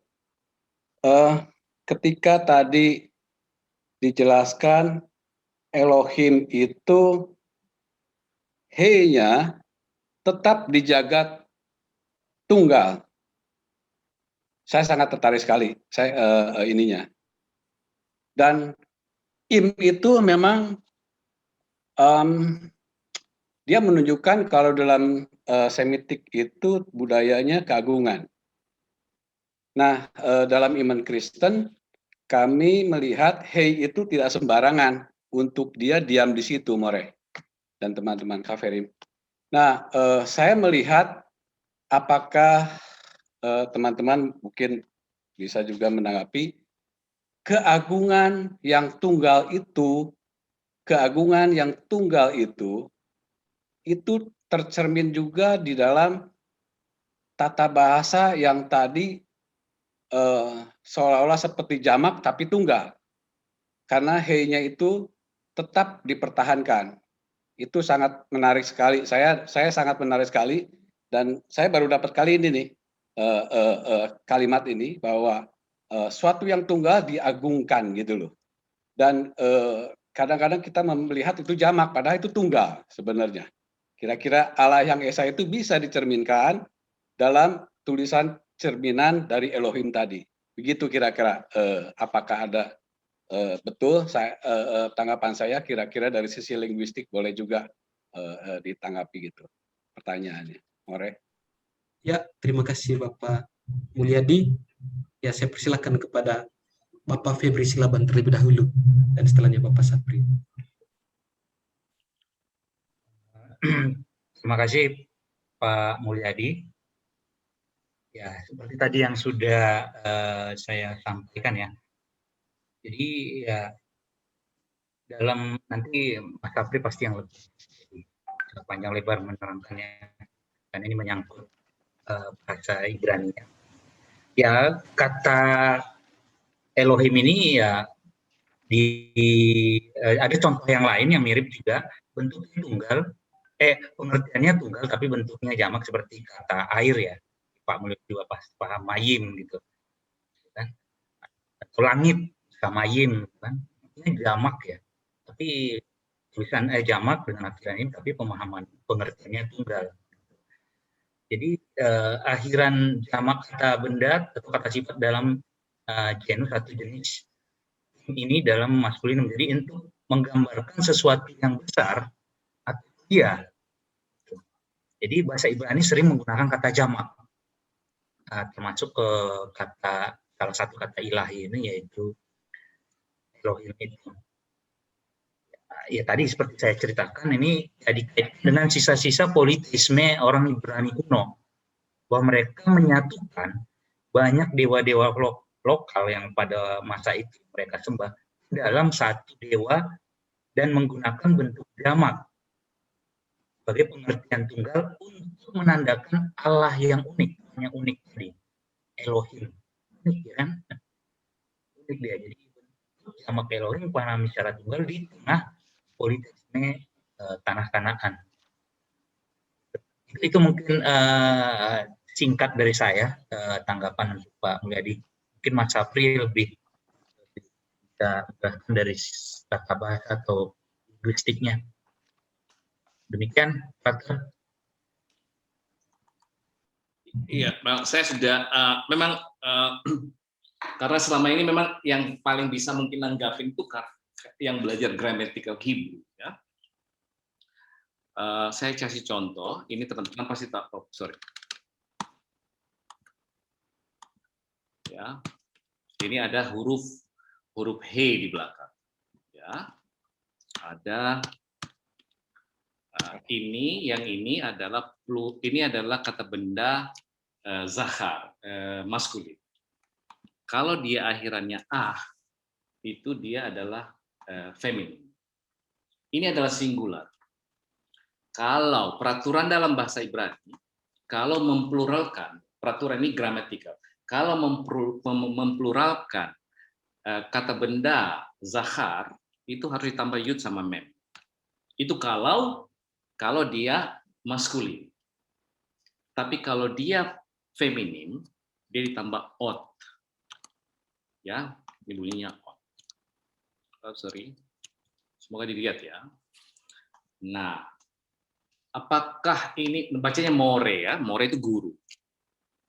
Nah, waktu kita masukin ini ke sini dipluralkan,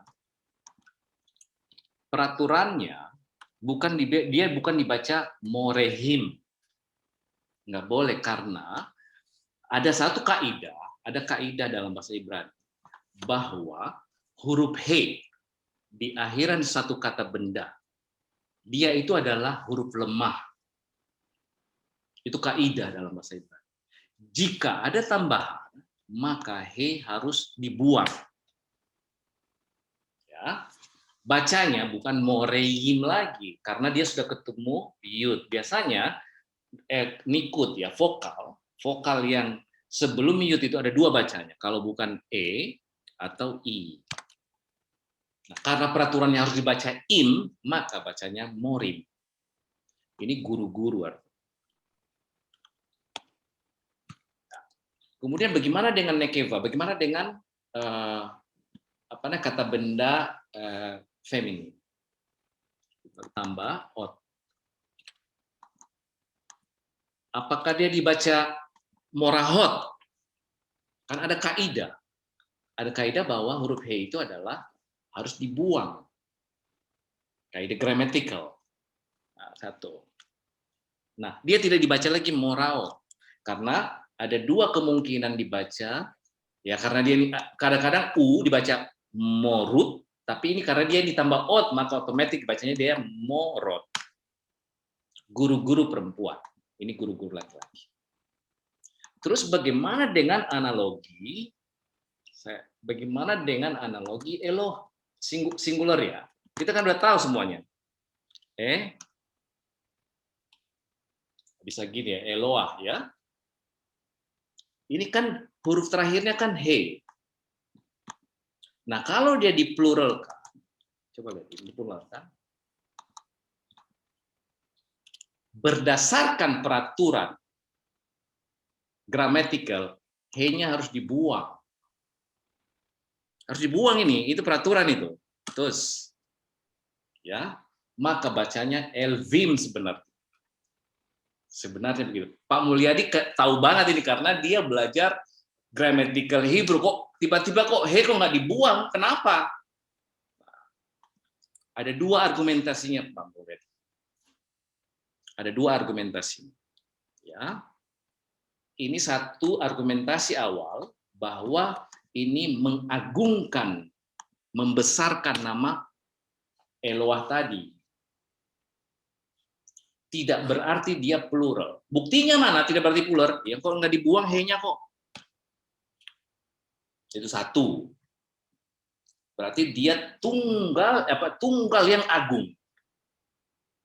Itu satu. Nomor dua, argumentasi lainnya Pak Mulyadi, bahwa grammatical dalam ini, jadi begini, jangan berani-berani mengaplikable grammatical ke ayat suci.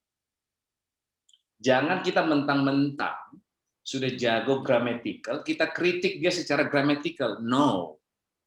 Karena parameter grammatical itu dari biblical.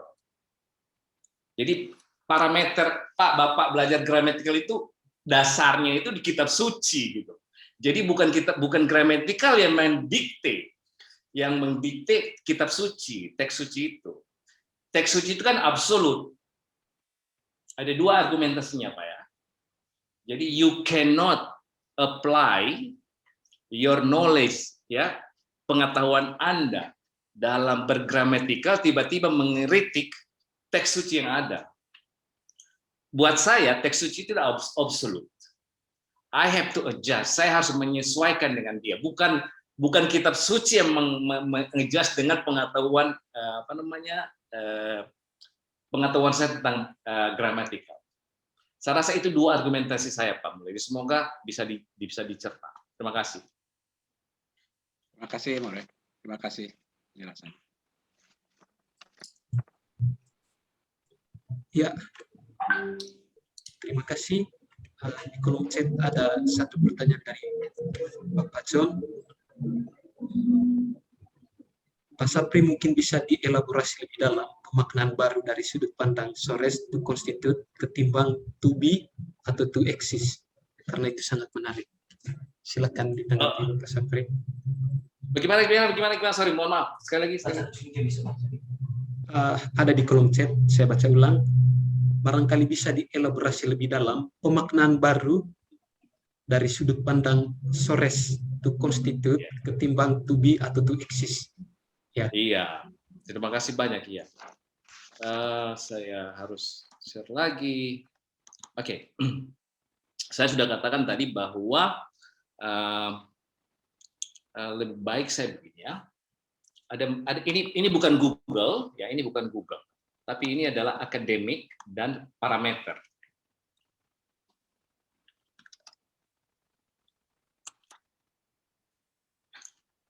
Ini parameter kita belajar ini ya. Konjugasi. Ini adalah sama dengan kalau kita belajar Hebrew itu harus punya kamus hanya berbicara tentang konjugasi. Ya. Dia yang menentukan konjugasi berdasarkan parameter gramatikal, sintaks ya, sintaks system. Nah, kita punya di online secara online. Anda cukup memasukkan Sores, ya, misalkan kata, dia akan kasih tahu kita di sini bahwa ini adalah patternnya pakai ikut ini, pattern ini, ya. Oke, teman-teman, palim.com. Saya tuliskan buat teman-teman yang mau ingin tahu, saya tulis ini, kemudian saya taruh sini. Nah, ini dia. Bisa dicatat. www.palim.com. Ya, cukup Anda memasukkan Sores 3 huruf, kemudian klik Go. Go itu akan dia jelaskan. Dia ada binian apa aja dia ya. Oh, dia binian Paal, ya binian Kal.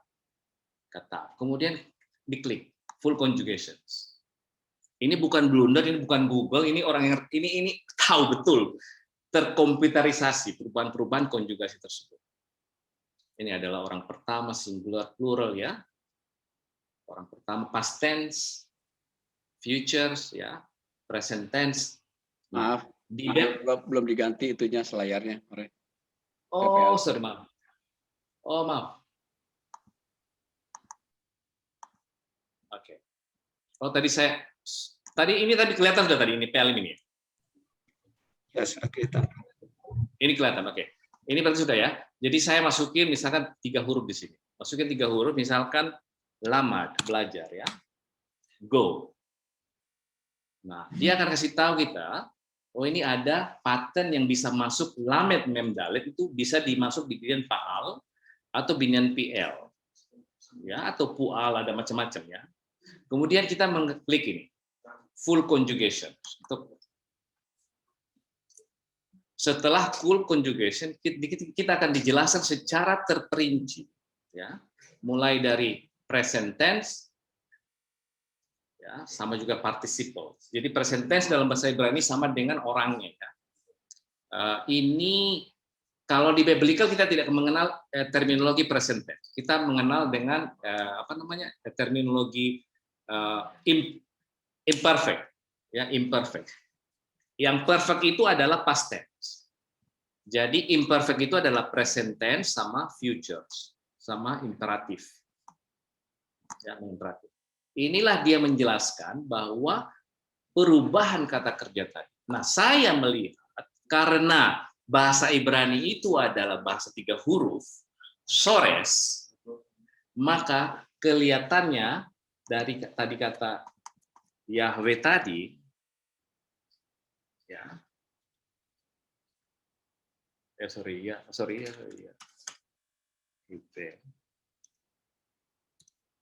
Ya, dari sini itu pasti ada soresnya. Saya melihat ini yud he vav he. Kenapa saya beranggap bahwa Yahweh itu kata kerja? Karena Tuhan itu bekerja, nggak diam dia. Itu logik saya ya. Logik saya, God's never idle, stay idle. Dia bekerja. Mana contohnya? Mana itu buktinya? Well, dia sudah bilang kok ahye, esher ahye. Nah, maka ini adalah saya punya keyakinan. Ini perspektif ya, mohon maaf perspektif. Saya masukkan ini yud he vav he. Di sini. Go. Setelah go, maka dia binian PL. Mantap banget ini. Masuknya di binian PL lagi. PL itu artinya tidak pernah berhenti bekerja. Bukan binian faal, bukan binian kal. What a great, ya. Ini bukan koinsiden, dan ini yang jarang sekali kita bicarakan. Bahwa ini adalah he vav he. Binian PL, to constitute. Kalau kita lihat constitute ini, kalau kita lihat dalam bahasa Inggris,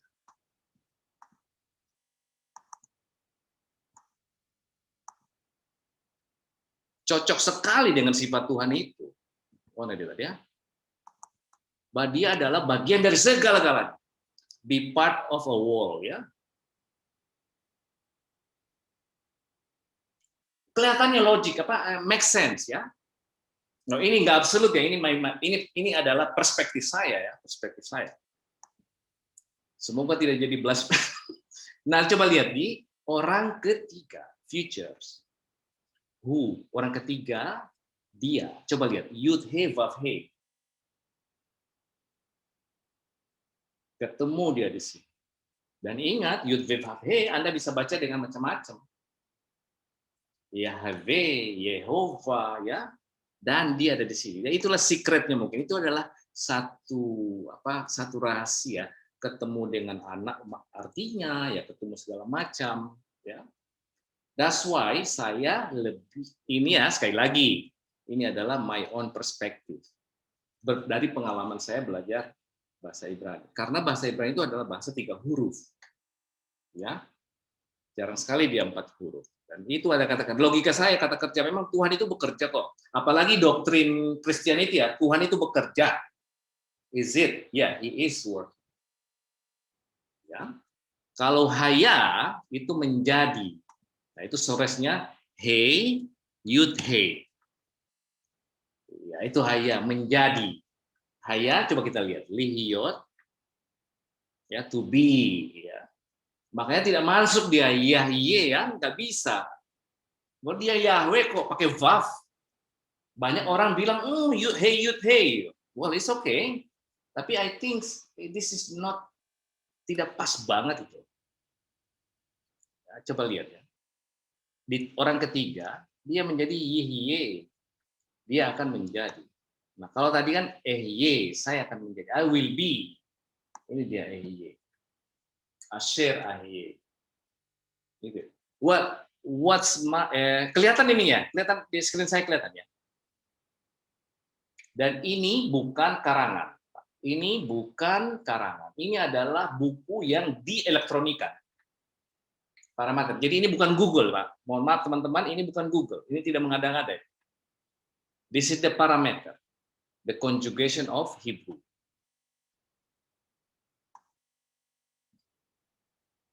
Semoga bisa menjadi satu pencerahan baru ya. Itu yang bisa saya jawab, bisa saya jelaskan bagaimana kenapa saya bersikeras dengan vav he. Ya, dia adalah kata kerja dan sesuai dengan doktrin Christianity bahwa Tuhan itu bekerja, dia tidak diam. Alangkah anehnya kalau kita yud he vav he itu, tadi saya ada sedikit sebentar. Alangkah anehnya menurut saya kalau dia adalah adverb atau adjective atau pronoun ya, verba nomina, kata benda, saya rasa enggak. Kalau dia kata benda bisa idle ya. Tapi kalau dia kata kerja, dia bekerja, dan ingat, dia patternnya pakai PL. PL itu dalam pengertian PL itu adalah continue. Ya, never stop. Maka dia tidak menggunakan pattern binian kal. Itu yang menjadikan saya insist sekali dengan argumentasi tadi. Insist sekali saya gitu. Terima kasih. Baik, terima kasih Bapak Sapri untuk penjelasan dan pencerahannya. Waktu sangat membatasi kita, saya berikan kesempatan kepada satu partisipan yang ingin bertanya ataupun memberikan tanggapan.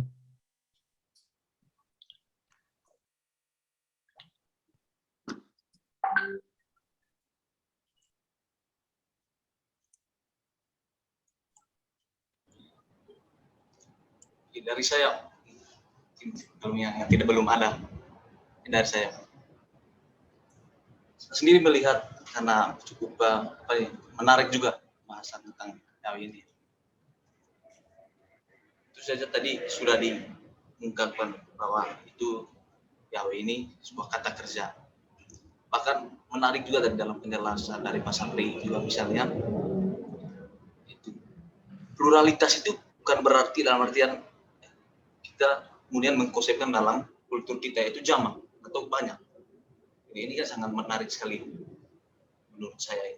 Kemudian saya juga ya baca banyak komentar mengenai buku yang ditulis oleh Pak Febri.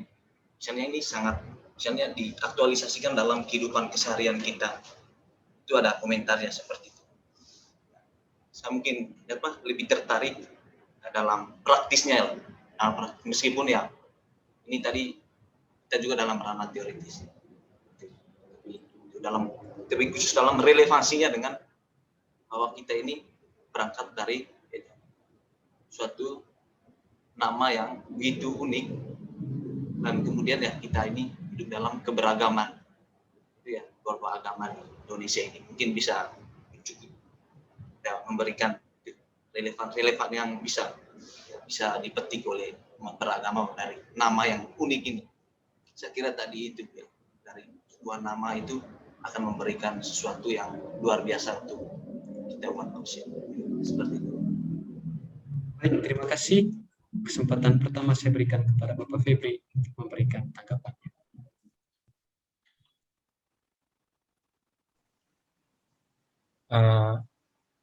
Tadi Frater itu memberi pertanyaan atau pernyataan?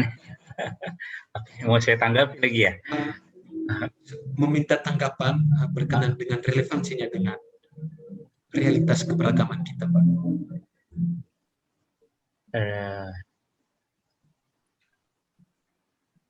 Ya, tadi itu ya berarti seperti yang sudah saya sampaikan di bagian akhir, bagian refleksi, itu saya kira sudah cukup menjawab ya, Frater, bahwa ya yang perlu untuk kita ya, bahwa ya memang di tengah keberagaman, tadi juga sudah disampaikan Mas Sapri, ya ini kan properti yang dimiliki satu kelompok atau apa gitu ya. Ya, dan kalaupun saya duduk di sampingnya atau dalam satu ruangan, kalau saya, ya izinkan saya juga memanggil nama yang saya sukai, bahkan seperti Yesus sendiri juga memanggil Tuhannya, Bapaknya dengan yang bahasa yang sangat dekat, Abba, Bapa gitu. Mengapa nama-nama ini menjadi membuat kita jadi berjauhan, jadi bermusuhan, bahkan saling memaksa seseorang ganti itu semua Alkitab dengan nama yang menurutku benar gitu ya. Jadi tidak seperti itu. Jadi yang perlu kan kita tahu maknanya jadi buku saya ini lebih menunjukkan tadi seperti sudah saya sampaikan, menunjukkan bahwa dari namanya itu kita tahu dari Yod He Waw He itu Allah itu sangat dekat, hadir terus kepada kita. Hadir dari di masa lalu, sekarang, dan sampai seterusnya. Dan itu sudah ditunjukkan oleh Tuhan dengan mengutus putranya gitu. Jadi ya itu saya kira sudah menjadi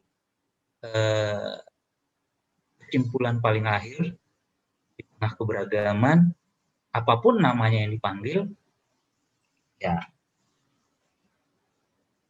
seperti yang ada di Matius ya, Matius 7:1.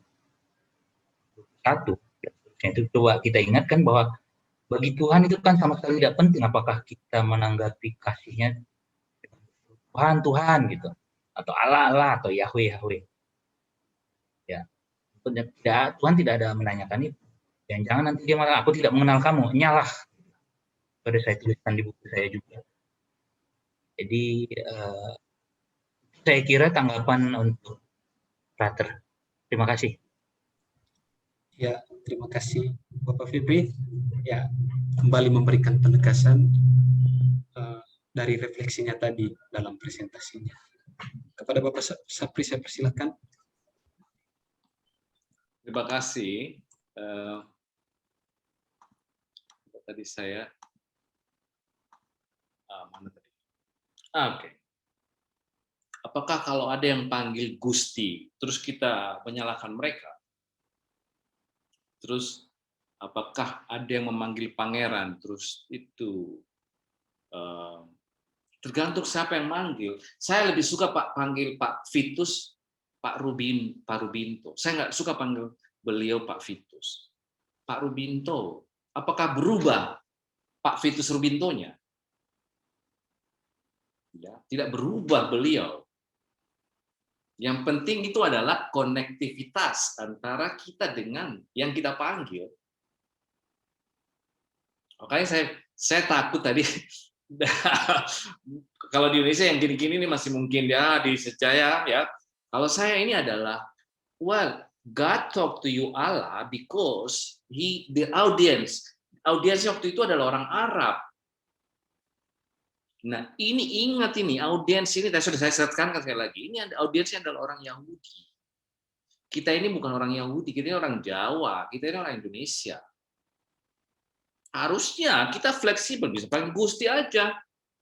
So what gitu. Mohon maaf ya.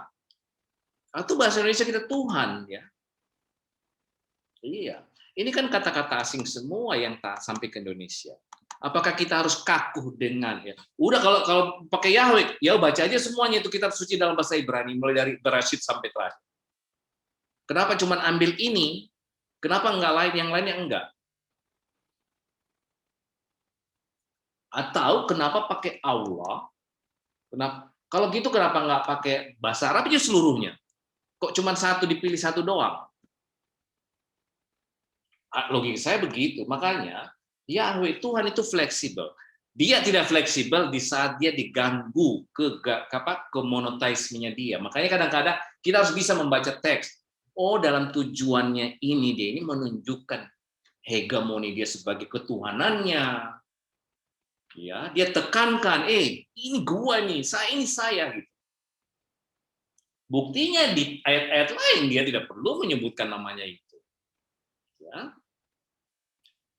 Kalau dalam tradisi Islam dia punya nama 99.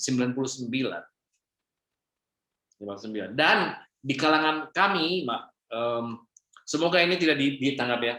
Orang masih juga kadang-kadang picik loh. Oh, saya pakai Allah aja, yang lainnya loh. Yang lainnya kan ada. Tadi yang seperti yang mana? Di satu ayat, ya dia panggil namanya 2. Katakan, panggillah namaku Allah. Atau panggillah dengan nama Rahman. Kan 2 itu. Panggillah namaku satu ini Rahman juga. Sesungguhnya Allah terus Rahman. Dengan serulah Allah atau serulah Ar-Rahman. Ya, serulah. Kalau saya ini panggil, ayat ini panggillah. Ya, ini adalah infinitif dalam bahasa Arab itu adalah disuruh panggil wajib. Panggil saya, namaku ini ya Allah dan Ar-Rahman. Udah 2 namanya. Ya. Itulah menurut saya. Jadi menurut saya, ya sekali lagi saya tekankan bahwa kita tidak perlu memaksakan kehendak tradisi bangsa Yahudi. Tadi itu kan turun kepada Bani Israel, dan itu Bani Israel kan dituju untuk tugasnya waktu itu kan untuk menyelamatkan orang-orang Israel ini gitu. Sehingga dia harus nyebutin Yahweh baru dia ngerti. Itu dari saya. Jadi ada catatan yang paling menurut saya yang perlu jadi catatan kita sebenarnya sama-sama. Ya, waktu kita berbicara tentang agama yang kita anut sekarang, perlu diperhatiin bahwa jangan melihat peta yang ada sekarang. Anda akan terganggu gitu. Karena jauh dari konteks klasik. Apa yang ada di peta modern itu jauh sekali dalam konteks lama. Kadang-kadang kita terpenjarakan ya oleh peta modern, sehingga kita bawa peta modern itu ke teks-teks suci, padahal itu nggak ada hubungannya dengan Saudi Arabia, Yordania. Mana ada Saudi Arabia waktu itu? Atau Mesir, Republik Arab Mesir, atau Israel ya, Israel modern, atau Yordania, atau Syria. Enggak, bukan begitu namanya. Namanya kayak gini dulu. Syria, Babylon, ini namanya dulu. Moab, Adom, mana ada Saudi Arabia, Yordania, Syria, atau Lebanon, atau Israel.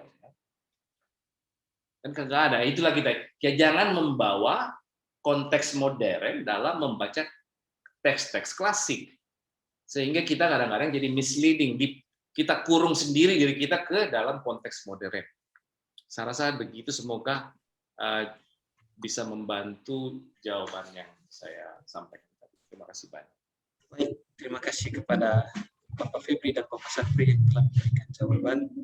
Saya kira cukup mencerahkan Iqbal bagaimana relevansi panggilan tersebut dalam konteks keberagaman. Seperti yang saya sudah katakan, kita sangat dibatasi oleh waktu, karena itu saya meminta kedua narasumber untuk memberikan closing statement-nya. Saya persilakan kepada Bapak Febri untuk yang memberikan closing statement yang pertama. Terima kasih Frater sebagai closing statement dari saya. Jadi terima kasih sudah webinar ini. Terima kasih Frater, terima kasih Romo Titus. Saya senang ya bisa diundang di sini, bisa berbagi isi buku saya. Ya, saya harapkan kalau memang berminat silahkan beli promosi ya. Silahkan beli bukunya, sudah ada di toko-toko online. Mungkin nanti kita bisa lebih diskusi lebih lanjut. Yang paparan saya mungkin hanya sebagian kecil ya. Masih lebih detail lagi, ada hal-hal lainnya lagi yang mungkin banyak terlewatkan karena waktu terbatas. Ya, silahkan beli bukunya. Dan kalau ingin berdiskusi dengan saya juga boleh, silahkan catat nomor saya 0813 545 3811, entah kita bisa ketemu. Jadi terima kasih banyak dan semoga kita di lain waktu bisa ketemu dalam diskusi di webinar dialog ini. Terima kasih. Baik, terima kasih Bapak Febri Silaban. Sekali lagi buku YHWH 4 huruf suci bisa diakses di toko-toko online. Dan nampaknya banyak yang tertarik kalau kita lihat di kolom chat meminta materi tersebut. Ya, Bapak Sapri, saya persilakan untuk memberikan closing statement-nya. Saya sekali lagi mengucapkan terima kasih dengan komunitas Xaverian yang sudah memberikan waktu. Saya merasa terhormat.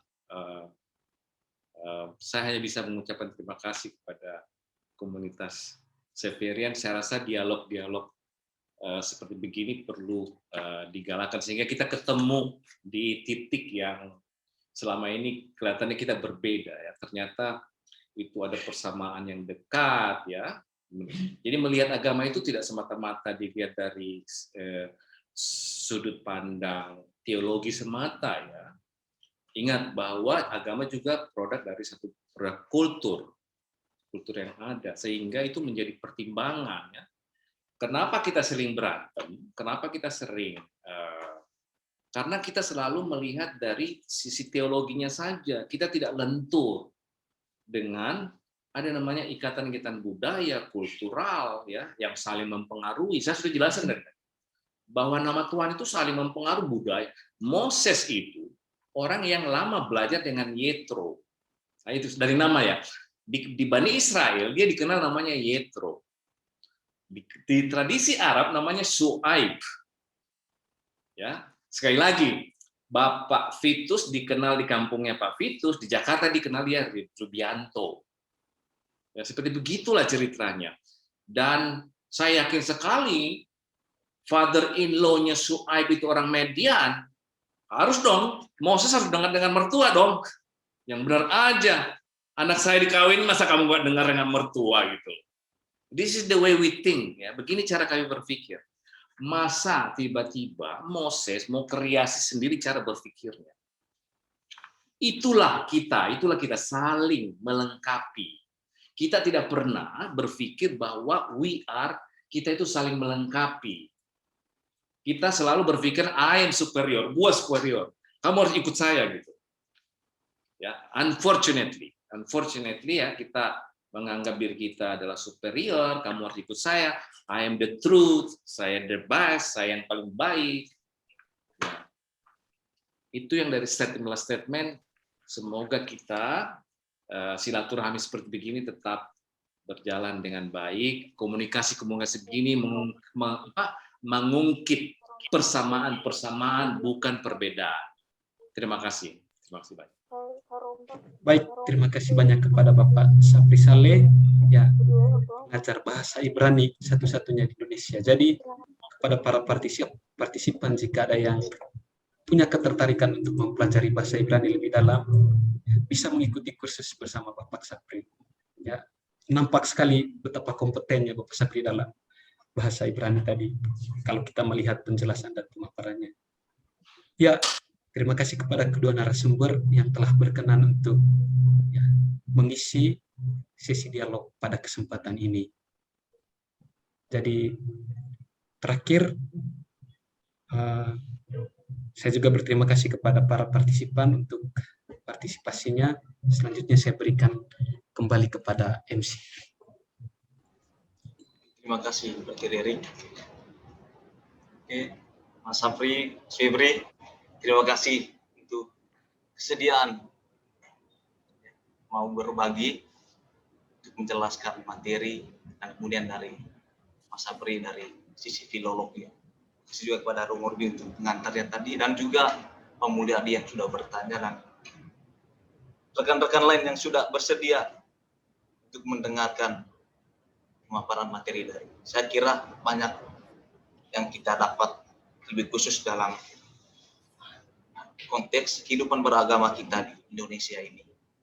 Jangan kapok-kapok untuk mengikuti dialog di Xaverian, itu pesan dari kami. Meskipun pada saat ini mungkin dilaksanakan secara daring, tapi mungkin pada lain kesempatan luring atau tatap muka nanti bisa juga diadakan oleh Xaverian ketika pandemi ini sudah berakhir atau situasi ini sudah kondusif untuk bertatap muka, bisa makan bersama lagi setelah acara seperti ini, karena biasanya seperti itu ya. Oke, sekali lagi teman-teman, rekan-rekan dialog, terima kasih untuk kehadirannya. Dan mungkin ada informasi terakhir ya mengenai biasanya kita juga ada penyediaan untuk sertifikat, nanti akan dikirim ke email masing-masing. Sekian dari saya ya. Selamat malam Minggu, salam sehat, salam persaudaraan. Terima kasih Frater Sepis. Terima Terima kasih Pak Sapri. Sapri. Terima kasih. Terima kasih semuanya. Sapri, Romo, itu terima kasih banyak. Romo, makasih Romo, makasih Mas. Terima kasih semuanya. Terima kasih Pak Sapri, Pak Alimnya tadi. Titus yang bagus sekali itu. Iya. Terima sama-sama Pak, sama-sama. Ada more fix, Morek, satu lagi. Oh iya, nanti saya. Oh iya, mau fix ya, ada lagi. Terima kasih semuanya ya. Selamat malam. Selamat Semuanya malam. selamat malam. Selamat malam. Malam Mbak. Terima kasih Frater Erik. Terima kasih, selamat malam. Terima kasih semuanya. Selamat malam, Frater Bandi. Selamat malam Frater Wandi. Selamat malam. Terima kasih atas dialog dan undangannya. Sangat bermanfaat. Terima kasih Ade. Frater Gowin tidak sabar ke Filipina. Tidak sabar.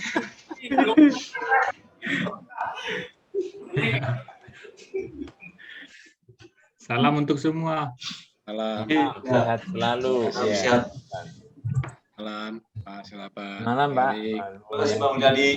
Ciao.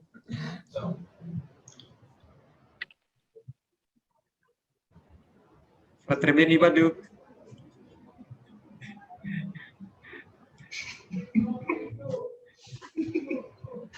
Selamat malam, Frater Beni.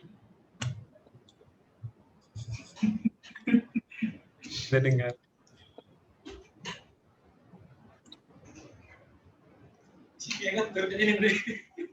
Selamat malam untuk semuanya, teman-teman Frater Sepuluh Putih.